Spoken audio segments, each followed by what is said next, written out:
Hello dear students, ನಿಮಗೋಸ್ಕರ ಇವತ್ತು ನಾವು ಸೆಕೆಂಡ್ ಪಿ ಯು ಸಿಯ ಬೋರ್ಡ್ ಎಕ್ಸಾಮ್ ಏನಾಗ್ತಾಯಿದೆ ಆ ಒಂದು ಎಕ್ಸಾಮಲ್ಲಿ ಕಾಮರ್ಸಲ್ಲಿ ಅಕೌಂಟೆನ್ಸಿ ಸಬ್ಜೆಕ್ಟನ್ನು ಯಾವ ರೀತಿಯಲ್ಲಿ ಫೇಸ್ ಮಾಡಬೇಕು ಹೇಳುವಂಥದ್ದನ್ನು ನಾನು ನಿಮಗೆ ಇಲ್ಲಿ ಒಂದು ಟಿಪ್ಸನ್ನು ಕೊಡ್ತಾ ಇದ್ದೀನಿ. ಅಂದರೆ ಇದೊಂಥರ ಲಾಸ್ಟ್ ಮಿನಿಟ್ ಪ್ರಿಪರೇಷನ್ಸ್ ಇದ್ದ ಹಾಗೆ. ನಿಮಗೆ ಅಕೌಂಟೆನ್ಸಿ ಯಾವ ರೀತಿಯಲ್ಲಿ ಪಾಸ್ ಮಾಡಬೇಕು ಅಂದರೆ ನಿಮಗೆ ಪಾಸಿಂಗ್ ಪ್ಯಾಕೇಜಲ್ಲಿ ಹೇಗಿರುತ್ತೆ ಹೇಳೋದನ್ನು ನೀವು ಕೂಡ ನೋಡ್ಕೊಳ್ಬೋದು. ಅದೇ ರೀತಿ ನಿಮಗೆ ಔಟ್ ಆಫ್ 80 ಮಾರ್ಕ್ಸಲ್ಲಿ ನೀವು 24 ಮಾರ್ಕ್ಸನ್ನ ತೊಗೊಂಡ್ರೆ ನೀವು ಎಕ್ಸಾಮನ್ನು ಕ್ಲಿಯರ್ ಆಗಿರ್ತೀರ. ಸೊ ಆ ಒಂದು ಎಕ್ಸಾಮನ್ನು ಹೇಗೆ ಫೇಸ್ ಮಾಡಬೇಕು ಹೇಳುವಂಥ ನಾನು ಇಲ್ಲಿ ನಿಮಗೆ ತಿಳಿಸ್ಕೊಡ್ತಾ ಇದ್ದೀನಿ. ನೋಡಿ, ಇಲ್ಲಿ ನಾವು passing package for second P U C accountancy ಹೇಳುವಂಥ ಸಪ್ರೇಟಾಗಿ ನಿಮಗೆ ಪ್ರೊವೈಡ್ ಮಾಡ್ತಾ ಇದ್ದೀವಿ. ನಿಮಗೆ ಅಕೌಂಟೆನ್ಸಿಗೆ ತುಂಬ ಕಷ್ಟ ಆಗ್ತಿದೆಯಾ? ಹಾಗಾದರೆ ತುಂಬ ಸುಲಭವಾಗಿ ಪರೀಕ್ಷೆಯನ್ನು ಪಾಸ್ ಆಗಬೇಕಾ ನೀವು? ಹಾಗಾದರೆ ನೀವು ಏನು ಮಾಡಬೇಕು ಅಂತ ಹೇಳೋದಾದರೆ ನಾವು ನಿಮಗೋಸ್ಕರ ಈ ಒಂದು ವಿಡಿಯೋನ ಪ್ರೊವೈಡ್ ಮಾಡಿದ್ದೀವಿ. ಅಂದರೆ ಈ ಒಂದು ವಿಡಿಯೋದಲ್ಲಿ ಯಾವುದೆಲ್ಲ ಒಂದು ಕ್ವಶನ್ಸನ್ನು ನೀವು ಕರೆಕ್ಟಾಗಿ ನೋಡ್ಕೊಳ್ಬೇಕು, ಯಾವ ಕ್ವಶನ್ಸನ್ನು ನೀವು ಅಂದರೆ ತುಂಬ ಈಸಿ ಇರುವಂಥ ಕ್ವಶನ್ಸ್ ಯಾವುದು ನೀವು ಬೇಗ ಸಾಲ್ಯೂಷನ್ ಮಾಡ್ಕೊಬಿಟ್ರೆ ನಿಮಗೆ ಈಸಿಯಾಗಿ ಎಕ್ಸಾಮನ್ನು ಪಾಸ್ ಮಾಡ್ಬೋದು ಅಂಥ ಒಂದು ಐಡಿಯಾಸನ್ನು ನಾನು ನಿಮಗೆ ಕೊಡ್ತಾ ಇದ್ದೇನೆ. ನಿಮಗೆ ಸಾಮಾನ್ಯವಾಗಿ 80 ಮಾರ್ಕ್ಸಿನ ಕ್ವಶನ್ ಪೇಪರಲ್ಲಿ ನಿಮಗೆ 1 ಮಾರ್ಕ್ಸಿಂದು 5 ಕ್ವಶನ್ಸನ್ನು ನೀವು ಸಾಲ್ಯೂಷನ್ ಮಾಡಲಿಕ್ಕಿರುತ್ತೆ ಫಸ್ಟ್ ಪಾರ್ಟ್ ಎದಲ್ಲಿ. ನಂತರದಲ್ಲಿ ಸೇಮ್ ಟು ಸೇಮ್ ಮತ್ತೆ ಅದರಲ್ಲೇ ನಿಮಗೆ ಫಿಲ್ ಇನ್ ದ ಬ್ಲ್ಯಾಂಕ್ಸ್ ಅಂತ ಕೊಡ್ತಾರೆ, ಅದರಲ್ಲಿ ಕೂಡ 1 ಮಾರ್ಕ್ಸಿಂದ ಕೊಡ್ತಾರೆ 5 ಕ್ವಶನನ್ನು. ಸೊ ಅಲ್ಲಿಗೆ 10 ಮಾರ್ಕ್ಸ್ ಆಗುತ್ತೆ. ಮ್ಯಾಚ್ ದ ಫಾಲೋವಿಂಗ್ ಕೊಡ್ತಾರೆ ನಿಮಗೆ 1 ಮಾರ್ಕ್ಸಿಂದು 5 ಕೊಟ್ಟಿರ್ತಾರೆ. ಅದೇ ರೀತಿಯಲ್ಲಿ 1 ವರ್ಡಲ್ಲಿ ನಿಮಗೆ ಆನ್ಸರ್ ಬರಲಿಕ್ಕೆ ಕೊಡ್ತಾರೆ, 1 ಸೆಂಟೆನ್ಸಲ್ಲಿ ಒಂದೊಂದು ಕ್ವಶನ್ಗೆ 1 ಮಾರ್ಕ್ಸ್ ಇರುತ್ತೆ. ಸೊ ಅದೇ ರೀತಿಯಲ್ಲಿ ಪಾರ್ಟ್ ಬಿ ಅಂತ ಬಂದಾಗ ನಿಮಗೆ 2 ಮಾರ್ಕ್ಸ್, ಪ್ರತಿ ಕ್ವಶನ್ಗೆ 2 ಮಾರ್ಕ್ಸ್ ಅಂತ ಬಿಟ್ಟು ಕ್ವಶನ್ ಕೊಟ್ಬಿಟ್ಟು ನಿಮ್ಗೆ ಅದನ್ನ ಎಕ್ಸ್ಪ್ಲೇನ್ ಮಾಡ್ಲಿಕ್ಕೆ ಕೊಡ್ತಾರೆ. ಸೊ ಟೋಟಲಿ ನೀವು 3 ಬರೀಲಿಕ್ಕಿರುತ್ತೆ, 6 ಮಾರ್ಕ್ಸ್ ಬರುತ್ತೆ ನಿಮಗಲ್ಲಿ. ಅದೇ ರೀತಿ ಪಾರ್ಟ್ ಸಿ ಎಲ್ಲಿ ನೋಡೋದಾದರೆ ಸೊ 6 ಮಾರ್ಕ್ಸಿನ ಕ್ವಶನ್ನ ಕೊಡ್ತಾರೆ. ಸೊ 6 ಮಾರ್ಕ್ಸ್ ಕ್ವಶನ್ನಲ್ಲಿ ನೀವು ಏನು ಬರೀಬೇಕಂದ್ರೆ 3 ಕ್ವಶನನ್ನು ಅಟೆಂಡ್ ಮಾಡಲಿಕ್ಕಿರುತ್ತೆ ಅಲ್ಲಿ. ಸೊ ಟೋಟಲಿ 18 ಮಾರ್ಕ್ಸ್ ನೀವು ಅಲ್ಲಿ ತೊಗೊಳ್ಬೋದು. ಪಾರ್ಟ್ ಡಿ ನೋಡೋದಾದರೆ ನಮಗೇನಾಗುತ್ತೆ ಅಂತಂದರೆ 12 ಮಾರ್ಕ್ಸಿನ ಕ್ವಶನ್ ಕೊಡ್ತಾರೆ. ಸೊ 12 ಮಾರ್ಕ್ಸಲ್ಲಿ ನೀವು ಏನು ಮಾಡ್ತೀರಾ ಅಂತಾರೆ, ಸೊ 6 ಕ್ವಶನನ್ನು ಕೊಡ್ತಾರೆ. 6 ಕ್ವಶನ್ನಲ್ಲಿ ನೀವೇನು ಬರೀಲಿಕ್ಕಿದೆ ಓನ್ಲಿ 3 ಕ್ವಶನ್ಸನ್ನು ಅಟೆಂಡ್ ಮಾಡಲಿಕ್ಕಿರುತ್ತೆ. ಅಂದರೆ 12 × 3 = 36, 12 3 36 ಮಾರ್ಕ್ಸು. ಹಾಗಾದರೆ ಈ 36 ಮಾರ್ಕ್ಸ್ ನೀವು ಲಾಸ್ಟ್ ಏನು 12 ಮಾರ್ಕ್ಸ್ನ ಕ್ವಶನ್ ಇರುತ್ತಲ್ಲ ತುಂಬ ಈಸಿನೇ ಕೊಡ್ತಾರೆ. ಹಾಗಾದರೆ ಅದರಲ್ಲಿ ಯಾವುದೆಲ್ಲ ಈಸಿ ಇರುವಂಥ ಕ್ವಶನ್ಸ್ ನೋಡೋದಾದರೆ ನಾವಿಲ್ಲಿ ನೀವು ಕಂಪ್ಯಾರಿಟಿವ್ ಸ್ಟೇಟ್ಮೆಂಟ್ ಮತ್ತು common size balance sheet, so ಇದು ಎರಡರಲ್ಲಿ ಯಾವುದಾದ್ರೂ ಒಂದು ಕ್ವಶನ್ಸನ್ನು ನಿಮಗೆ ಕೊಡ್ತಾರೆ. ಅಂದರೆ ಇದೆರಡೂ ಕೂಡ ತುಂಬ ಈಸಿ ಇರುವಂಥ ಒಂದು ಕ್ವಶನ್ಸು. ಸೊ ಇದೆರಡರಲ್ಲಿ ಯಾವುದಾದ್ರೂ ಒಂದನ್ನು ಕೊಡ್ತಾರೆ ಅಂತಂದರೆ ನೀವು ಎರಡನ್ನು ಕೂಡ ಕರೆಕ್ಟಾಗಿ ನೋಡ್ಕೊಂಬಿಟ್ರಾಯ್ತು. ಸೊ ಒಂದು ಕ್ವಶನ್ಸ್ಗೆ ನೀವು ಆನ್ಸರ್ ಮಾಡಿದರೆ ಪರ್ಟಿಕ್ಯುಲರ್ ನಿಮ್ಗೆ ಎಷ್ಟು ಬರುತ್ತೆ ಅಂತಂದರೆ 12 ಮಾರ್ಕ್ಸ್ ಸಿಗುತ್ತೆ. ಇನ್ನು 12 ಮಾರ್ಕ್ಸ್ ತೊಗೊಳ್ಬೇಕಂತಂದರೆ ಉಳಿದಂಥದ್ರಲ್ಲಿ ನಿಮಗೆ ಇಶ್ಯೂ ಆಫ್ ಶೇರ್ಸ್ ಆಗಿರ್ಬೋದು ಅಥವಾ ಇಶ್ಯೂ ಆಫ್ ಡಿಬೆಂಚರ್ಸು, ಇದು ಎರಡರಲ್ಲಿ ಯಾವುದಾದ್ರೂ ಒಂದು ಕ್ವಶನ್ನ ಕೊಡ್ತಾರೆ ಅವರು. ಸೊ ಅಲ್ಲಿಗೆ ಏನಾಯಿತು ಅಂತಂದರೆ ಇನ್ನೊಂದು ಕ್ವಶನ್ ಸಾಲ್ಯೂಷನ್ ಮಾಡಿದರೆ 24 ಮಾರ್ಕ್ಸ್ ನೀವು ತೊಗೊಂಡಂಗೆ ಆಗುತ್ತೆ. ಸೊ ಈಸಿಯಾಗಿ ನೀವೇನು ಮಾಡ್ಬೋದು ಅಂತಂದರೆ ಈ 12 ಮಾರ್ಕ್ಸಿನ ಕ್ವಶನ್ಸಲ್ಲೇ ನೀವು ಪಾಸ್ ಆಗಿಬಿಡ್ಬೋದು. ಅಂದರೆ 3 ಕ್ವಶನ್ ಔಟ್ ಆಫ್ 6 ಕ್ವಶನ್ಸಲ್ಲಿ ನೀವು 3 ಕ್ವಶನ್ ಸಾಲ್ಯೂಷನ್ ಮಾಡಲಿಕ್ಕಿರುತ್ತೆ. ಆದರೆ 2 ಕ್ವಶನ್ಸನ್ನು ಸಾಲ್ಯೂಷನ್ ಮಾಡಿಬಿಟ್ರೆ ನೀವು ಪಾಸ್ ಆಗಿಬಿಡ್ತೀರಾ. ಅದರಲ್ಲಿ ಕಾಮನ್ ಸೈಜ್ ಅಥವಾ ಕಂಪ್ಯಾರಿಟಿವ್ ಅಥವಾ ಕಾಮನ್ ಸೈಜ್ ಬ್ಯಾಲೆನ್ಸ್ ಶೀಟ್ ಇದು ಎರಡರಲ್ಲಿ ಯಾವ್ದಾದ್ರು ಒಂದು ಕೊಡೋದ್ರಿಂದ ಎರಡೂ ಕೂಡ ತುಂಬ ಈಸಿ, ನೀವು ಬೇಗ ಅದನ್ನು ಅರ್ಥ ಮಾಡ್ಕೊಳ್ಬೋದು. ಅಂತಹ ಒಂದು ಕ್ವಶನ್ಸನ್ನು ನಾನು ನಿಮ್ಗೆ ಇವಾಗ ಯಾವ ರೀತಿಯಲ್ಲಿ ಸೊಲ್ಯೂಷನ್ ಮಾಡೋದು ಹೇಳೋದನ್ನು ನಾನು ನಿಮಗೆ ಹೇಳ್ಕೊಡ್ತಾ ಇದ್ದೀನಿ. ನೋಡಿ, ಇವಾಗ ಕ್ವಶನ್ಸನ್ನು ಹೇಗೆ ಕೊಡ್ತಾರೆ ಅಂತ ಹೇಳಿದ್ರೆ ನೋಡಿ, ಇಲ್ಲಿ ನಾವು ಕ್ವಶನ್ಸ್ ನೋಡ್ತಾ ಹೋಗೋಣ. ಸೀದಾ ಕ್ವಶನ್ಸ್ ನೋಡಿ, ಈ ಥರ ಸಿಂಪಲ್ ಕ್ವಶನ್ನ ಕೊಡ್ತಾರೆ. ಇದು ಪ್ರೀವಿಯಸ್ ಇಯರ್ ಕ್ವಶನ್ ಪೇಪರ್ಲಿ ನಮಗೆ ಕೊಟ್ಟಿರುವಂಥದ್ದು. ನೋಡಿ, ಇಲ್ಲಿ from the following information prepare comparative position statement. Comparative ಮಾಡುವಂಥದ್ದು. ಕಂಪ್ಯಾರಿಟಿವ್ ಅಂದರೆ ಏನು? ಪ್ರೆಸೆಂಟ್ ಇಯರ ಒಂದು ಅಸೆಟ್ ಮತ್ತು ಲಯಬಿಲಿಟಿಯನ್ನು ಪ್ರೀವಿಯಸ್ ಇಯರ್ ಅಸೆಟ್ ಮತ್ತು ಲಯಬಿಲಿಟಿ ನಾವು ಕಂಪೇರ್ ಮಾಡೋದು. ಯಾವ ರೀತಿ ಇದು ಇನ್ಕ್ರೀಸ್ ಆಗಿದೆಯೋ ಅಥವಾ ಡಿಕ್ರೀಸ್ ಆಗಿದೆಯೋ, ಅಂದರೆ ಈ ವರ್ಷದ ಲಯಬಿಲಿಟಿ ಜಾಸ್ತಿ ಆಗಿದೆಯೋ ಹಿಂದಿನ ವರ್ಷಕ್ಕೆ ನಾವು ಕಂಪೇರ್ ಮಾಡಿದರೆ, ಕಂಪೇರ್ ಅಂತಂದರೆ ಅದಕ್ಕೆ ಹೋಲಿಕೆ ಮಾಡುವಂಥದ್ದು. ಸೊ ಯಾವ್ಯಾವ ರೀತಿಯಲ್ಲಿ ಕೊಟ್ಟಿರ್ತಾರೆ ನೋಡಿ, ಇಲ್ಲಿ ಲಯಬಿಲಿಟಿ ಅಂತ ಹೇಳಿದ್ರೆ ಶೇರ್ ಕ್ಯಾಪಿಟಲ್ ಕೊಟ್ಟಿದ್ದಾರೆ, ಜನರಲ್ ರಿಸರ್ವ್ ಕೊಟ್ಟಿದ್ದಾರೆ, ಸೆಕ್ಯೂರ್ಡ್ ಲೋನ್ ಕೊಟ್ಟಿದ್ದಾರೆ, ಕರೆಂಟ್ ಲಯಬಿಲಿಟಿ ಕೊಟ್ಟಿದ್ದಾರೆ. ಇದಿಷ್ಟು ನಮಗೆ ಲಯಬಿಲಿಟಿ ಅಂತಲೇ ಗೊತ್ತಾಗ್ಬಿಡುತ್ತೆ. ಹಾಗಾದರೆ ಅಸೆಟ್ ಯಾವುದೆಲ್ಲ ಕೊಟ್ಟಿದ್ದಾರೆ ಇದರಲ್ಲಿ? ಬಿಲ್ಡಿಂಗ್ಸ್ ಹೇಳುವಂಥದ್ದು ಅಸೆಟ್ ಆಗಿರುತ್ತೆ, ಮಷಿನರಿ ಅಸೆಟ್ ಆಗಿರುತ್ತೆ, ಸ್ಟಾಕ್ ಕೂಡ ಅಸೆಟ್ಟು, ಆಮೇಲೆ ಟ್ರೇಡ್ ರಿಸೀವೇಬಲ್ ಕೂಡ ಅಸೆಟ್ ಕೊಟ್ಟಿದ್ದಾರೆ. ಸೊ ಇಷ್ಟು ನಮಗೆ ಲಯಬಿಲಿಟಿ ಮತ್ತು ಅಸೆಟನ್ನು ಕೊಟ್ಟಿರೋದಾಗ ಸೊ ಯಾವ ರೀತಿಯಲ್ಲಿ ನಾವು ಇಲ್ಲಿ ಸೊಲ್ಯೂಷನ್ ಮಾಡಬೇಕು ಹೇಳು ಅಂತ ನೋಡೋದಾದರೆ ನೋಡಿ, ಇಲ್ಲಿ ನಮಗೆ ಪ್ರೀವಿಯಸ್ ಇಯರ್ ಮತ್ತು ಪ್ರೆಸೆಂಟ್ ಇಯರ್ನ ಒಂದು ಇನ್ಫಾರ್ಮೇಷನ್ ನೋಡಿ. ಇದು 31/3/2022 ಇದೆ. ಇದರ ಒಂದು ಎಲ್ಲ ಶೇರ್ ಕ್ಯಾಪಿಟಲ್ನ ವ್ಯಾಲ್ಯೂ 4 ಲ್ಯಾಕ್ ಇದೆ, ಆಮೇಲೆ 50,000 ಇದೆ, 15,000 ಇದೆ, 50,000 ಕರೆಂಟ್ ಲಯಬಿಲಿಟೀಸು, ಬಿಲ್ಡಿಂಗ್ 2 ಲ್ಯಾಕ್ ಇದೆ, ಮಷಿನರಿ 1,50,000 ಇದೆ, ಸ್ಟಾಕ್ 1 ಲ್ಯಾಕ್ ಇದೆ, ಟ್ರೇಡ್ ರಿಸೀವೇಬಲ್ 65,000 ಇದೆ. ಅದೇ ರೀತಿ ನಾವು 31/3/2023 ಅಂದರೆ ನಮಗೆ ಕರೆಂಟ್ ಇಯರ್ ಅಂತ ತಿಳ್ಕೊಳ್ಬೇಕು, ಪ್ರೆಸೆಂಟ್ ಇಯರ್ ಅಂದರೆ ಈ ಕ್ವಶನ್ಸಲ್ಲಿ ಯಾವುದು ರೀಸೆಂಟ್ ಇಯರ್ ಇರುತ್ತೆ, ಹತ್ತಿರದ ವರ್ಷ ಇರ್ತದೆ ನಮಗೆ, ಅದನ್ನು ನಾವು ಕರೆಂಟ್ ಇಯರ್ ಅಂತ ಹೇಳ್ತೇವೆ. ಯಾವುದು ಹಿಂದಿನ ವರ್ಷ ಅಂದರೆ 2022 ಹೇಳುವಂಥದ್ರ ಹಿಂದಿನ ವರ್ಷ ಆಗಿರುತ್ತೆ, ಪ್ರೀವಿಯಸ್ ಇಯರ್ ಅಂತ ಹೇಳ್ತೇವೆ. ಹಾಗಾದರೆ ನಾವು ಇದೆರಡಕ್ಕೂ ಕಂಪೇರ್ ಮಾಡಿ ನೋಡಿ, ನಮ್ಗೆ ಇಲ್ಲೇ ಗೊತ್ತಾಗ್ಬಿಡುತ್ತೆ ನೋಡಿ. 2022ರಲ್ಲಿ ಶೇರ್ ಕ್ಯಾಪಿಟಲ್ ಎಷ್ಟಿದೆ, 4 ಲ್ಯಾಕ್ ಇದೆ. ಅದೇ 2023ರಲ್ಲಿ ಶೇರ್ ಕ್ಯಾಪಿಟಲ್ ಎಷ್ಟಿದೆ, 5 ಲ್ಯಾಕ್ ಇದೆ. ಇದೆರಡಕ್ಕೆ ಕಂಪೇರ್ ಮಾಡಿದ್ರೆ ಏನಾಯಿತು, present yearly so share capital ಜಾಸ್ತಿ ಆಗಿದೆ. ಎಷ್ಟು ಜಾಸ್ತಿ ಆಗಿದೆ, 1 ಲ್ಯಾಕ್ ರುಪೀಸ್ ಜಾಸ್ತಿ ಆಗಿದೆ. ಹೇಗೆ ಗೊತ್ತಾಯ್ತು ನಮಗೆ, 5 ಲ್ಯಾಕ್ ಮೈನಸ್ 4 ಲ್ಯಾಕ್ ಮಾಡಿದರೆ ನಮಗೆ 1 ಲ್ಯಾಕ್ ಜಾಸ್ತಿ ಆಗಿದೆ ಅನ್ನೋದನ್ನು ನಮಗೆ ಗೊತ್ತಾಗುತ್ತೆ. ಅದೇ ರೀತಿಯಲ್ಲಿ ಜನರಲ್ ರಿಸರ್ವ್ ನೋಡೋದಾದರೆ ಪ್ರೀವಿಯಸ್ ಇಯರ್ಲಿ 50,000 ಇದೆ, ಪ್ರೆಸೆಂಟ್ ಇಯರ್ಲಿ 60,000 ಇದೆ. ಕಂಪೇರ್ ಮಾಡಿದ್ರೆ ಏನಾಯಿತು, ಪ್ರೆಸೆಂಟ್ ಇಯರ್ಲಿ 10,000 ಜಾಸ್ತಿ ಆಗಿದೆ. ಸೆಕ್ಯೂರ್ಡ್ ಲೋನ್ ನಾವು ತಗೊಳ್ಳೋದಾದರೆ ಪ್ರೀವಿಯಸ್ ಇಯರ್ಲಿ 15,000 ಇದೆ, ಪ್ರೆಸೆಂಟ್ ಇಯರ್ಲಿ 20,000 ಇದೆ. ಇದೆರಡಕ್ಕೂ ನಾವು ಕಂಪೇರ್ ಮಾಡೋದಾದರೆ ಹಿಂದಿನ ವರ್ಷಕ್ಕಿಂತ ಈ ವರ್ಷದ ನಾವು ಸೆಕ್ಯೂರ್ಡ್ ಲೋನು 5,000 ರೂಪಾಯಿ ಜಾಸ್ತಿ ಆಗಿದೆ. ಇದೇ ರೀತಿ ನಾವು ಕರೆಂಟ್ ಲಯಬಿಲಿಟಿ ಆಗಿರ್ಬೋದು, ಬಿಲ್ಡಿಂಗ್ಸ್ ಆಗಿರ್ಬೋದು, ಮಷಿನರಿ ಆಗಿರ್ಬೋದು, ಸ್ಟಾಕ್ ಆಗಿರ್ಬೋದು, ಟ್ರೇಡ್ ರಿಸೀವೇಬಲ್ ಇದೆಲ್ಲದಕ್ಕೂ ಕೂಡ ನಾವೇನು ಮಾಡಬೇಕಿಲ್ಲಿ, ಕಂಪೇರ್ ಮಾಡೋದಷ್ಟೇ. ಅಂದರೆ ಹಿಂದಿನ ವರ್ಷಕ್ಕೂ ಪ್ರೆಸೆಂಟ್ ಇಯರ್ಗೂ ಈ ವರ್ಷಕ್ಕೂ ಎಷ್ಟು ಜಾಸ್ತಿ ಆಗಿದೆ ಲಯಬಿಲಿಟಿ ಅಥವಾ ಅಸೆಟ್ಗಳು, ಎಷ್ಟು ಕಡಿಮೆ ಆಗಿದೆ ಹೇಳೋದನ್ನು ನೋಡ್ತಾ ಹೋಗುವಂಥದ್ದು. ಇದನ್ನೇ ನಾವೇನು ಮಾಡ್ತೀವಿ ಅಂತಂದರೆ ಒಂದು ಫಾರ್ಮೇಟ್ ಪ್ರಕಾರದಲ್ಲಿ ಸೊಲ್ಯೂಷನ್ ಮಾಡ್ತಾ ಹೋಗೋದಾದರೆ ನೋಡ್ತಾ ಹೋಗೋಣ. ನೋಡಿ, ಇದು ಕ್ವಶನ್ಸ್ ಕೊಟ್ಟಿದ್ದಾರೆ ಮೇಲ್ಗಡೆಯಲ್ಲಿ. ಇದಿಷ್ಟು ನಮಗೆ ಇಲ್ಲಿ ಕ್ವಶನ್ಸ್ ಅಂತ ಹೇಳೋದಾದರೆ ಇಲ್ಲಿಂದ ನಮಗೆ ಇದಿಷ್ಟು ಕ್ವಶನ್ಸನ್ನು ಕೊಟ್ಟೋದಾದರೆ ಸೊಲ್ಯೂಷನ್ ಹೇಗೆ ಮಾಡೋದು ನೋಡೋದಾದರೆ ನೋಡಿ ಇಲ್ಲಿ ನೋಡಿ ಸೊಲ್ಯೂಷನ್ ಈ ರೀತಿ ಮಾಡಬೇಕು. ಹೆಡ್ಡಿಂಗ್ ಏನು ಮಾಡ್ಕೊಳ್ಬೇಕು ನಾವಿಲ್ಲಿ, comparative balance sheet position statement as at 31/3/2022 and 2023. So ಈ ರೀತಿ ಒಂದು ಹೆಡ್ಡಿಂಗ್ ಬರ್ಕೊಳ್ಬೇಕು. ಸೊ ಏನು ಕ್ವಶನ್ಸ್ ಹೇಗಿದೆಯಲ್ಲ ಸೇಮ್ ಟು ಸೇಮ್ ನೋಡಿ, ಇದು ಏನು ಕ್ವಶನ್ ಕೊಟ್ಟಿದ್ದಾರೆ ಅದೇ ರೀತಿಯಲ್ಲಿ ಎಲ್ಲವೂ ಕೂಡ ನಾವಿಲ್ಲಿ ಸೀರಿಯಲ್ಲಾಗೆ ಬರಿತಾ ಹೋಗುವಂಥದ್ದು. ಬಟ್ ಅದಕ್ಕೊಂದು ಫಾರ್ಮ್ಯಾಟ್ ಪ್ರಕಾರ ನಾವು ಬರ್ಕೊಳ್ತಾ ಹೋಗ್ಬೇಕು. ಹೇಗೆ ಬರೆಯೋದು ಹಾಗಾದರೆ ನೋಡಿ, ಒಂದು ಪರ್ಟಿಕ್ಯುಲರ್ಸಲ್ಲಿ ಎಲ್ಲ ಇನ್ಫಾರ್ಮೇಷನ್ಗಳನ್ನು ಬರೀಬೇಕಾಗತ್ತೆ. ಅದರ ನಂತರದಲ್ಲಿ ಪ್ರೀವಿಯಸ್ ಇಯರ್ 31/3/2022 ರುಪೀಸ್ ಅಂತ ಕೊಟ್ಟಿದ್ದಾರೆ, 31/3/2023 ರುಪೀಸ್ ಅಂತ ಬರ್ಕೊಳ್ಳುವಂಥದ್ದು. ಹಾಗಾದರೆ ಇದು 2 ವರ್ಷಕ್ಕೆ ನಾವು ಕಂಪೇರ್ ಮಾಡೋದಾದರೆ ಏನಾಗಿದೆ ಹಾಗಾದರೆ, ಇನ್ಕ್ರೀಸ್ ಅಂದರೆ ಜಾಸ್ತಿ, ಆರ್ ಡಿಕ್ರೀಸ್ ಅಂತ ಹೇಳಿದ್ರೆ ಕಡಿಮೆ, ಜಾಸ್ತಿ ಆಗಿದೆಯೋ ಕಡಿಮೆ ಆಗಿದೆಯೋ ಅಂತ ನೋಡುವಂಥದ್ದು. ಅದೇ ರೀತಿ ನಾವೇನು ಮಾಡ್ತೀವಿ ಇಲ್ಲಿ ಪರ್ಸಂಟೇಜನ್ನು ನೋಡ್ಕೊಳ್ಳುವಂಥದ್ದು, ಇನ್ಕ್ರೀಸ್ ಆರ್ ಡಿಕ್ರೀಸ್ ಪರ್ಸಂಟೇಜ್. ನೋಡಿ, ಪರ್ಸಂಟೇಜನ್ನು ನಾವು ಕ್ಯಾಲ್ಕುಲೇಷನ್ ಮಾಡಬೇಕಾಗತ್ತೆ, ಸರಿನಾ? ಸೊ ಆ ರೀತಿ ನಾವು ನೋಡೋದಾದರೆ ಏನಾಯ್ತು ಹಾಗಾದ್ರೆ, ಫಸ್ಟ್ ನಮಗೆ ಕ್ವಶನ್ಸ್ ಏನು ಕೊಟ್ಟಿದ್ದಾರೆ, ಇಲ್ಲಿ ನಮಗೆ ನೋಡೋದಾದರೆ ಶೇರ್ ಕ್ಯಾಪಿಟಲ್ ಅಂತ ಕೊಟ್ಟಿದ್ದಾರಲ್ವಾ. ಹಾಗಾದರೆ ಶೇರ್ ಕ್ಯಾಪಿಟಲ್ಲು ನಮ್ಮ ಬ್ಯಾಲೆನ್ಸ್ ಶೀಟಲ್ಲಿ ಯಾವ ರೀತಿ ಹೆಡ್ಡಿಂಗಲ್ಲಿ ಬರುತ್ತೆ ನೋಡೋದಾದರೆ, ಫಸ್ಟ್ ಒನ್ ನೋಡಿ ಇಲ್ಲಿ ಇಕ್ವಿಟಿ ಆ್ಯಂಡ್ ಲಯಬಿಲಿಟಿ. ಸೊ ಇದು ಇಂಪಾರ್ಟೆಂಟು, ನಾವು ಬರ್ಕೊಳ್ಬೇಕು. ಫಸ್ಟ್ ಒನ್ನಲ್ಲಿ ಇಕ್ವಿಟಿ ಆ್ಯಂಡ್ ಲಯಬಿಲಿಟಿ ಅಂತ ಬರ್ಕೊಳ್ಬೇಕು. ಅದರ ಅಂಡರಲ್ಲಿ ಏನು ಬರುತ್ತೆ, number 1 share holders fund. Share holders ಏನಿರ್ತಾರೆ ಕಂಪನಿಯಲ್ಲಿ, ಅವರ ಫಂಡ್ ಎಷ್ಟಿದೆ, ಅವರ ಹಣ ಎಷ್ಟು ಅಂತ ನೋಡೋದಾದರೆ ಅದಕ್ಕೆ ನಾವು ಶೇರ್ ಹೋಲ್ಡರ್ಸ್ ಫಂಡ್ ಅಂತ ಹೇಳ್ತೇವೆ. ಅವರ ಹಣದಲ್ಲಿ ಯಾವ್ಯಾವ್ದು ಬರುತ್ತೆ ಅಂತ ಹೇಳಿದ್ರೆ, ಒಂದು ಶೇರ್ ಕ್ಯಾಪಿಟಲ್ ಬರುತ್ತೆ, ಇನ್ನೊಂದು ರಿಸರ್ವ್ಗಳು ಬರುತ್ತೆ. ಇದು 2 ಐಟಮ್ಗಳು ಸಾಮಾನ್ಯವಾಗಿ ಬರುವಂಥದ್ದು. ಸೊ ಏನು ಕೊಟ್ಟಿದ್ದಾರೆ ನಮಗೆ ಅಲ್ಲಿ, ಫಸ್ಟ್ ಐಟಮ್ ನಮ್ಗೆ ಏನು ಕೊಟ್ಟಿದ್ದಾರೆ, ಶೇರ್ ಕ್ಯಾಪಿಟಲ್ ಕೊಟ್ಟಿದ್ದಾರೆ. ನೋಡಿ, ಇದು ಶೇರ್ ಕ್ಯಾಪಿಟಲ್ ಅಂತ ಕೊಟ್ಟಿದ್ದಾರಲ್ವಾ. ಸೊ ಶೇರ್ ಕ್ಯಾಪಿಟಲ್ ನೋಡೋದಾದ್ರೆ ನೋಡಿ, ಇಲ್ಲಿ ಫಸ್ಟ್ ಒಂದು ನಮಗೆ ಶೇರ್ ಕ್ಯಾಪಿಟಲ್ ಕೊಟ್ಟಿದ್ದಾರೆ. ಎಷ್ಟಿದೆ, 4 ಲ್ಯಾಕ್ ಮತ್ತು 5 ಲ್ಯಾಕ್ ಅಂತ ಕೊಟ್ಟಿದ್ದಾರೆ. ಇದನ್ನು ನಾವು ಯಾವ ರೀತಿ ತಗೊಳ್ಬೇಕು ನಾವಿಲ್ಲಿ ನೋಡಿ. ಸೊ ಈ ಥರ ತಗೊಳ್ಬೇಕು, ಶೇರ್ ಕ್ಯಾಪಿಟಲ್ ಅಂತ ತಗೊಳ್ತೀವಿ. ಫಸ್ಟ್ ಎ ಶೇರ್ ಕ್ಯಾಪಿಟಲ್ ಎಷ್ಟಿದೆ, ಪ್ರೀವಿಯಸ್ ಇಯರ್ 31/3/2022 ಎಷ್ಟಿದೆ, 4,000 ಇದೆ. 31/3/2023 ಎಷ್ಟಿದೆ, ಪ್ರೆಸೆಂಟ್ ಇಯರ್ಲಿ 5 ಲ್ಯಾಕ್ ಇದೆ.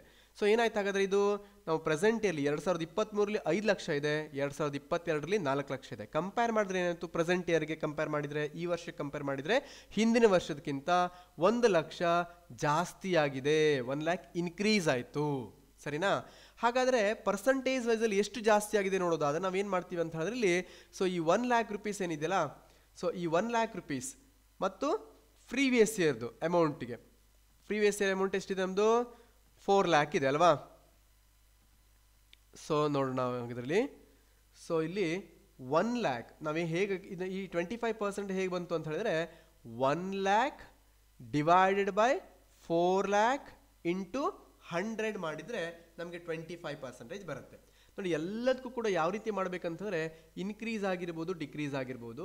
ಸೊ ನಾವು ಏನು ಇಲ್ಲಿ ಇನ್ಕ್ರೀಸ್ ಆರ್ ಡಿಕ್ರೀಸ್ ಅಮೌಂಟ್ ಬಂದಿರುತ್ತೆ, ಈ ಒಂದು ಅಮೌಂಟಿಂದ ಪ್ರೀವಿಯಸ್ ಇಯರ್ ಅಮೌಂಟಿಗೆ, ಪ್ರೀವಿಯಸ್ ಇಯರ್ ಅಂತಂದರೆ ಹಿಂದಿನ ವರ್ಷದ ಅಮೌಂಟಿಗೆ ಡಿವೈಡ್ ಮಾಡಿಬಿಟ್ಟು ಇಂಟು 100 ಮಾಡಿದರೆ ನಮಗೆ ಇಲ್ಲಿ ಇನ್ಕ್ರೀಸ್ ಆರ್ ಡಿಕ್ರೀಸ್ ಪರ್ಸೆಂಟೇಜ್ಗಳು ನಮಗೆ ಸಿಗತ್ತೆ. ಅರ್ಥ ಆಗ್ತಿದೆಯಾ ನಿಮ್ಗೆ ಇಲ್ಲಿ? ಸೊ ಏನಾಯ್ತು ಹಾಗೆ ನಾವು ಈಗ 25% ಹೇಗೆ ಬಂತು ಅಂತ ಹೇಳಿದ್ರೆ 1 lakh divide by 4 lakh into 100 ಮಾಡಿದರೆ 25% ಬರುತ್ತೆ.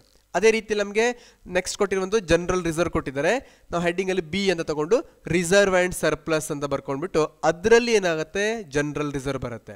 ಹಾಗಾದರೆ ಜನರಲ್ ರಿಸರ್ವ್ ಅಮೌಂಟ್ ಎಷ್ಟು ಕೊಟ್ಟಿದ್ದಾರೆ? 31/3/2022ದಲ್ಲಿ 50,000 ಇದೆ, 23ದಲ್ಲಿ ಎಷ್ಟಿದೆ? 60,000 ಇದೆ. ಕಂಪೇರ್ ಮಾಡಿದ್ರೆ ಏನಾಯಿತು ಹಾಗಾದರೆ ಹಿಂದಿನ ವರ್ಷಕ್ಕಿಂತ ಈ ವರ್ಷದ ಜನರಲ್ ರಿಸರ್ವು 10,000 ಜಾಸ್ತಿ ಆಗಿದೆ.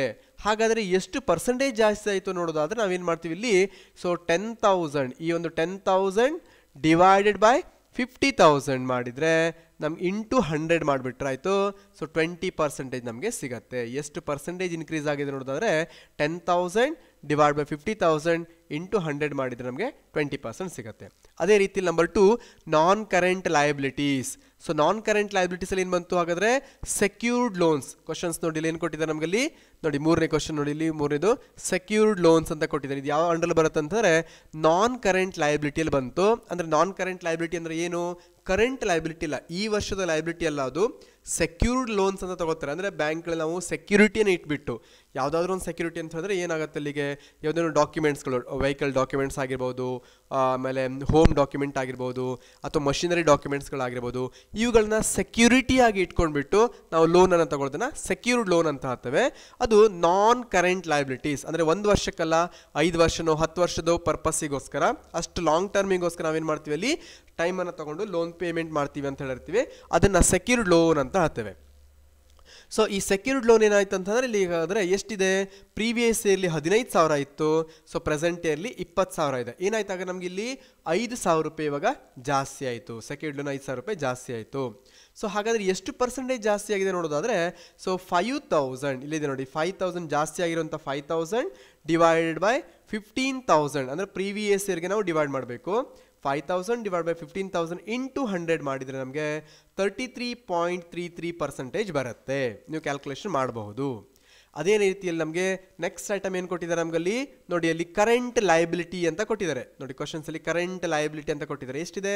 50,000 ಇದೆ ಮತ್ತು 70,000 ಇದೆ. ಅದನ್ನು ಹೇಗೆ ಬರೆಯೋದು ನಾವಿಲ್ಲಿ? Number 3 heading same current liabilities ಅಂತಲೇ ನಾವು ತಗೊಳ್ಳುವಂಥದ್ದು. 50,000 ಪ್ರೀವಿಯಸ್ ಇಯರ್ ಅಂತಿರುವಂಥದ್ದು, ಪ್ರೆಸೆಂಟ್ ಇಯರ್ಲಿ 70,000 ಇದೆ. ನಾವು ಕಂಪೇರ್ ಮಾಡಿದರೆ ಎಷ್ಟಾಯ್ತು ಇಲ್ಲಿಗೆ? ಸೊ 20,000 ರೂಪಾಯಿ ಜಾಸ್ತಿ ಆಗಿದೆ. ಸೊ ಹಾಗಾದರೆ ಪರ್ಸೆಂಟೇಜ್ ಎಷ್ಟಾಯಿತು ಹಾಗಾದರೆ ನೋಡೋದಾದರೆ ಈ 20,000, ಸೊ ಇನ್ಕ್ರೀಸ್ ಆದಂಥ 20,000 ಡಿವೈಡೆಡ್ ಬೈ 50,000 ಪ್ರೀವಿಯಸ್ ಇಯರ್ದು ತಗೋಬಿಟ್ರಾಯ್ತು. ನಾವು ಇಂಟು 100 ಮಾಡಿದರೆ ಏನಾಗುತ್ತೆ ಅಲ್ಲಿಗೆ ನಮಗೆ? ಸೊ 40,000 ನಮಗೆ ಸಿಗತ್ತೆ. ಅರ್ಥ ಆಗ್ತಿದೆಯಾ? ಸೊ ಸಾರಿ 40% ನಮಗಲ್ಲಿ ಸಿಗುವಂಥದ್ದು.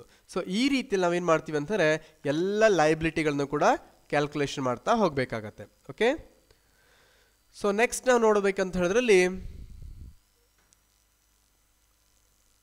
ಅಸೆಟ್. ಹಾಗಾದರೆ ಟೋಟಲ್ ಮಾಡ್ಕೊಳ್ತೀವಿ ಫಸ್ಟ್. ನೆಕ್ಸ್ಟ್ ಟೋಟಲ್ ಎಷ್ಟಾಯಿತು? ಟೋಟಲ್ ಪ್ರೀವಿಯಸ್ ಇಯರ್ದು liabilities 5,15,000. So present year liabilities 6,50,000. So increase ಆಗಿರೋದು ಎಷ್ಟು ಹಾಗಾದರೆ? ಇದೆರಡಕ್ಕೂ ಕಂಪೇರ್ ಮಾಡಿದರೆ 1,35,000 ಇನ್ಕ್ರೀಸ್ ಆಗಿದೆ. ಸೊ ಎಷ್ಟು ಪರ್ಸೆಂಟೇಜ್ ಇನ್ಕ್ರೀಸ್ ಆಗಿದೆ ನೋಡೋದಾದರೆ 1,35,000 ಡಿವೈಡೆಡ್ ಬೈ 5 lakh ನೋಡಿ, 1,35,000 ಡಿವೈಡ್ ಬೈ 5,15,000 ಇಂಟು 100 ಮಾಡಿದರೆ ನಮ್ಗೆ ಏನಾಗುತ್ತೆ ಅಲ್ಲಿಗೆ 26.21% ಬರುತ್ತೆ. ಇದು ಕಂಪ್ಯಾರೇಟಿವ್, ಪ್ರೀವಿಯಸ್ ಇಯರ್ಗೂ ಪ್ರೆಸೆಂಟ್ ಇಯರ್ಗೂ ಕಂಪೇರ್ ಮಾಡಿದ್ರೆ ಆಯಿತು. ಇಷ್ಟು ಮಾಡಿದರೆ ನಿಮಗೆ 12 ಮಾರ್ಕ್ಸ್ಗಳು ಸಿಗುತ್ತೆ. ಅರ್ಥ ಆಗ್ತಿದೆಯಾ? ಸೊ ನೆಕ್ಸ್ಟ್ ಇರುವಂಥದ್ದು ಅಸೆಟ್. ಹಾಗಾದರೆ ನಂಬರ್ 2 ಏನಾಯ್ತು ಹಾಗಾದರೆ? ಅಸೆಟ್ ನೋಡೋದಾದರೆ ನೋಡಿ, ಅಸೆಟಲ್ಲಿ ಫಸ್ಟ್ ಒನ್ ಏನಾಯಿತು? ನಾನ್ ಕರೆಂಟ್ ಅಸೆಟ್. ನಾನ್ ಕರೆಂಟ್ ಅಸೆಟ್ ಅಂತಂದರೆ ಇದು ಕರೆಂಟ್ ಅಸೆಟ್ಗಳಲ್ಲ, ಲಾಂಗ್ ಟರ್ಮ್ ಅಸೆಟ್ ಅಂತ ಅರ್ಥ. ಸೊ ಲಾಂಗ್ ಟರ್ಮ್ ಅಸೆಟಲ್ಲಿ ಅಥವಾ ನಾನ್ ಕರೆಂಟ್ ಅಸೆಟ್ಗಳಲ್ಲಿ ಏನು ಬರುತ್ತೆ ಹಾಗಾದರೆ? ಅದರಲ್ಲಿ ಫಸ್ಟ್ ಬರುವಂಥದ್ದು ಫಿಕ್ಸ್ಡ್ ಅಸೆಟ್ ಅಂತ ಬರುತ್ತೆ. ಫಿಕ್ಸ್ಡ್ ಅಸೆಟ್ಗಳಲ್ಲಿ ನಾವು ಸಾಮಾನ್ಯವಾಗಿ ನೋಡಬೇಕಂತಂದರೆ ಲ್ಯಾಂಡ್, ಬಿಲ್ಡಿಂಗು, ಮಷಿನರಿ, ಫರ್ನಿಚರ್ ಇವೆಲ್ಲವೂ ಕೂಡ ಬರುವಂಥದ್ದು ಫಿಕ್ಸ್ಡ್ ಅಸೆಟ್ಗಳಲ್ಲಿ. ಅದರಲ್ಲಿ ಈ ಕ್ವಶನ್ಸಲ್ಲಿ ನಮ್ಗೆ ಏನು ಕೊಟ್ಟಿದ್ದಾರೆ ನೋಡೋದಾದರೆ ನೋಡಿ, ಬಿಲ್ಡಿಂಗ್ಸ್ ಕೊಟ್ಟಿದ್ದಾರೆ, ಮಷಿನರಿ ಕೊಟ್ಟಿದ್ದಾರೆ. ಇದೆರಡೂ ಕೂಡ ಏನಾಯ್ತು ಅಂತಂದರೆ ನಾನ್ ಕರೆಂಟ್ ಅಸೆಟ್ ಅಂತ ಆಗುತ್ತೆ. ಸೊ ಏನಾಯ್ತು ಹಾಗಾದ್ರಲ್ಲಿ, ಬಿಲ್ಡಿಂಗ್ ಕೊಟ್ಟಿದ್ದಾರೆ. ಬಿಲ್ಡಿಂಗ್ ಎಷ್ಟಿದೆ ಅಮೌಂಟು, ಪ್ರೀವಿಯಸ್ ಇಯರ್ಲಿ 2 ಲ್ಯಾಕ್ ಇದೆ, ಪ್ರೆಸೆಂಟ್ ಇಯರ್ಲಿ 2,50,000 ಇದೆ. ಏನಾಯಿತು, ಎರಡನ್ನೂ ಕೂಡ ಕಂಪೇರ್ ಮಾಡಿದರೆ 50,000 ರೂಪಾಯಿ ಜಾಸ್ತಿ ಆಯಿತು. ಸೊ ಏನಾಯ್ತು ಹಾಗಾದರೆ, ಪರ್ಸೆಂಟೇಜ್ ನೋಡೋದಾದರೆ 50,000 ಡಿವೈಡೆಡ್ ಬೈ 2 ಲ್ಯಾಕ್ ಇಂಟು 100 ಮಾಡಿದರೆ ನಮಗೆ 25% ಸಿಗುತ್ತೆ. ಅದೇ ರೀತಿ ನಾವು ಮಷಿನರಿ ನೋಡೋದಾದರೆ, so 1,50,000 previous year, present year 2 lac compare ಮಾಡಿದರೆ ಪ್ರೆಸೆಂಟ್ ಇಯರ್ ಏನಾಯ್ತು ಹಾಗಾದರೆ 50,000 ರೂಪಾಯಿ ಜಾಸ್ತಿ ಆಗಿದೆ. ನೋಡಿ, 2 ಲಕ್ಷ ಮತ್ತು 1,50,000 ತೊಗೊಂಡ್ರೆ ಈ ವರ್ಷದಲ್ಲಿ ನಮ್ಗೆ ಏನಾಯ್ತು ಅಂತ ಹೇಳಿದ್ರೆ, ಸೊ 50,000 ಜಾಸ್ತಿ ಆಯಿತು. ನಾವು ಪರ್ಸೆಂಟೇಜ್ ಮಾಡಬೇಕು ಅಂತಂದರೆ 50,000 ನೋಡಿ, ಈ 50,000 ಇನ್ಕ್ರೀಸ್ ಆಗಿರೋದು 50,000 ಮತ್ತು ಪ್ರೀವಿಯಸ್ ಇಯರ್ದ ಅಮೌಂಟು 1,50,000 ಡಿವೈಡ್ ಮಾಡಿಬಿಟ್ಟು ಇಂಟು 100 ಮಾಡಿದರೆ ನಮಗೆ 33.33% ಸಿಗುತ್ತೆ. ಅರ್ಥ ಆಗ್ತಿದೆಯಾ? ನೆಕ್ಸ್ಟ್ ನೋಡಬೇಕಂತಂದರೆ ಕರೆಂಟ್ ಅಸೆಟ್. ಸೊ ಅಂದರೆ ಕ್ವಶನ್ಸಲ್ಲಿ ಏನು ಕೊಟ್ಟಿದ್ದಾರೆ, ನಮಗಲ್ಲಿ ಸ್ಟಾಕ್ ಕೊಟ್ಟಿದ್ದಾರೆ, ಟ್ರೇಡ್ ರಿಸಿವೇಬಲ್ ಕೊಟ್ಟಿದ್ದಾರೆ. ಇದೆರಡೂ ಕೂಡ ಏನಾಯ್ತು ಹಾಗಾದರೆ ಕರೆಂಟ್ ಇಯರ್ಗೆ ಸಂಬಂಧಪಟ್ಟಿರುವಂಥದ್ದು, ಅಂದರೆ ಈ ಪ್ರೆಸೆಂಟ್ ಇಯರ್ಗೆ ಸಂಬಂಧಪಟ್ಟಿರುತ್ತೆ, ಲಾಂಗ್ ಟರ್ಮ್ ಅಲ್ಲ ಅದು. ಅದರಿಂದ ಕರೆಂಟ್ ಅಸೆಟ್ ಅಂತ ಹೇಳ್ತೀವಿ. ಇನ್ವೆಂಟರೀಸ್ ಅಂತ ಹೇಳಿದ್ರೆ ಸ್ಟಾಕ್ ಹೆಡ್ಡಿಂಗಲ್ಲಿ, ಅದರಲ್ಲಿ ನಮಗೆ ಸ್ಟಾಕ್ ಅಂತ ಸಪ್ರೇಟ್ ಕೊಟ್ಟಿದ್ದಾರೆ. ಸೊ ಎಷ್ಟಿದೆ, ಪ್ರೀವಿಯಸ್ ಇಯರ್ಲಿ 1 ಲ್ಯಾಕ್ ಇದೆ, ಪ್ರೆಸೆಂಟ್ ಇಯರ್ಲಿ 1,10,000 ಇದೆ. ಕಂಪೇರ್ ಮಾಡಿದರೆ ನಮ್ಗೆ ಏನಾಯ್ತು, ಅಲ್ಲಿಗೆ 10,000 ಜಾಸ್ತಿ ಆಗಿದೆ.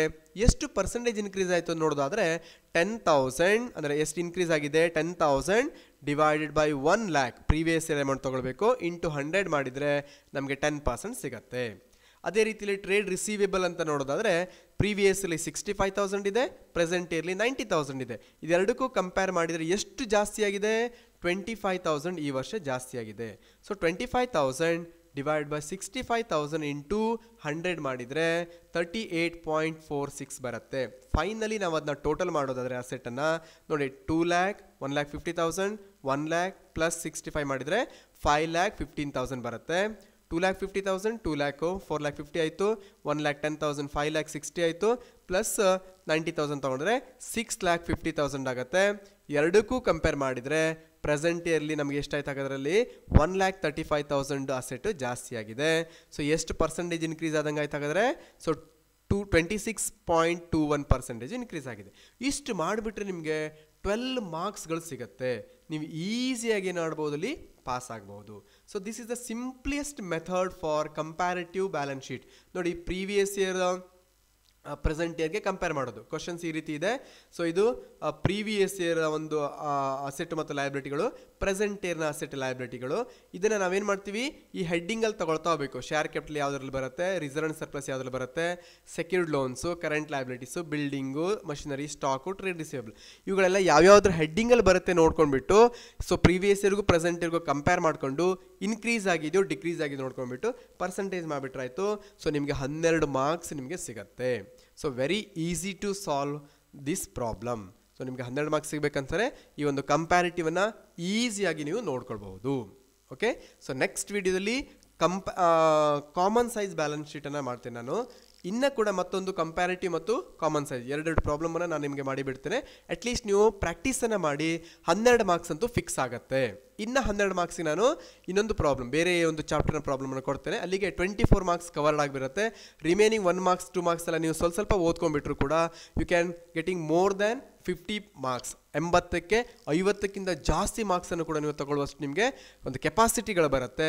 ಈಸಿಯಾಗಿ ನೀವು ಅಕೌಂಟೆನ್ಸಿ ಎಕ್ಸಾಮನ್ನು ಪಾಸ್ ಮಾಡ್ಬೋದು. ಓಕೆ, ಸೊ ಯಾರೆಲ್ಲ ಈ ಒಂದು ವಿಡಿಯೋ ನೋಡ್ತಾ ಇದ್ದೀರಾ, ಸೊ ನಮ್ಮ ಚಾನಲ್ನ ಸಬ್ಸ್ಕ್ರೈಬ್ ಮಾಡ್ಕೊಳ್ಳಿ. ನೆಕ್ಸ್ಟ್ ಒಂದು ವಿಡಿಯೋನ ಕೂಡ ನಿಮಗೆ ಆದಷ್ಟು ಬೇಗ ಸಿಗುತ್ತೆ. ಮತ್ತು ಈ ಒಂದು ವಿಡಿಯೋನ ಇನ್ನೊಬ್ಬರಿಗೂ ಶೇರ್ ಕೂಡ ಮಾಡೋ ಮುಖಾಂತರದಲ್ಲಿ ಸೊ ನೀವು ಕೂಡ ಈ ಒಂದು ವಿಡಿಯೋನ ಚೆನ್ನಾಗಿ ನೋಡಿಕೊಂಡು ಎಕ್ಸಾಮಲ್ಲಿ ಚೆನ್ನಾಗಿ ಕಲ್ತ್ಕೊಳ್ಬೋದು, ಎಕ್ಸಾಮಿಗೋಸ್ಕರ ಚೆನ್ನಾಗಿ ಕಲ್ತ್ಕೊಳ್ಬೋದು. Okay, thank you one and all.